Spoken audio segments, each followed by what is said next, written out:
राजलक्ष्मी पतसंस्थेचे थकीत कर्जदारांना चोख प्रत्युत्तर, आरोपांमध्ये तथ्य नसल्याचा दावा।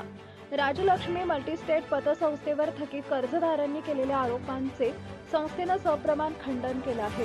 ही बदनामी केवळ थकीत कर्जाची वसुली टाळण्यासाठी आणि दबाव तंत्राचा वापर करण्यासाठी केली जात असल्याचे संस्थेचे व्यवस्थापकीय संचालक क्षितिज तायडे यांनी प्रसिद्धी पत्रकाद्वारे स्पष्ट केलं। संस्थेद्वारे होणारी जप्तीची कारवाई ही मल्टीस्टेट कोऑपरेटिव्ह सोसायटीज ऍक्ट 2002 आणि आर्बिट्रेशन ऍक्ट नुसार कायदेशीर आहे। ही प्रक्रिया पोलीस बंदोबस्तात व केंद्रीय निबंधकांनी नियुक्त केलेल्या अधिकाऱ्यांमार्फतच केली जाते।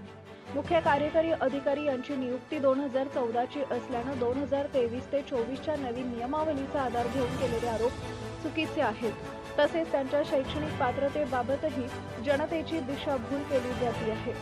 90 ते 95% कर्जदार कर्ज भरण्यास तयार आहेत, मात्र ते व्याजात अवास्तव सूट मागत आहे। ही मागणी पूर्ण न झाल्यानं संस्थेच्या प्रतिमेला तडा देण्याचा प्रयत्न केला जातो आहे।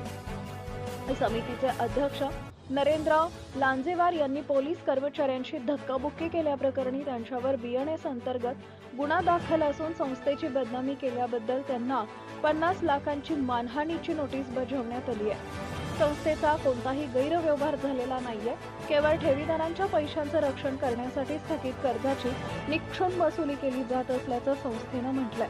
थकीत कर्जदारांनी केलेले आरोप 7 ते 8 वर्षापूर्वीच्या जुन्या अहवालावर आधारित असून त्याचं स्पष्टीकरण आधीच दिल्ली येथील केंद्रीय निबंधकांना देण्यात आले।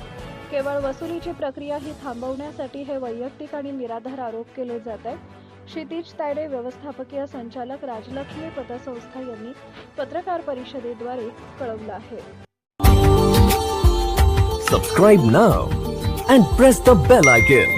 Never miss an update.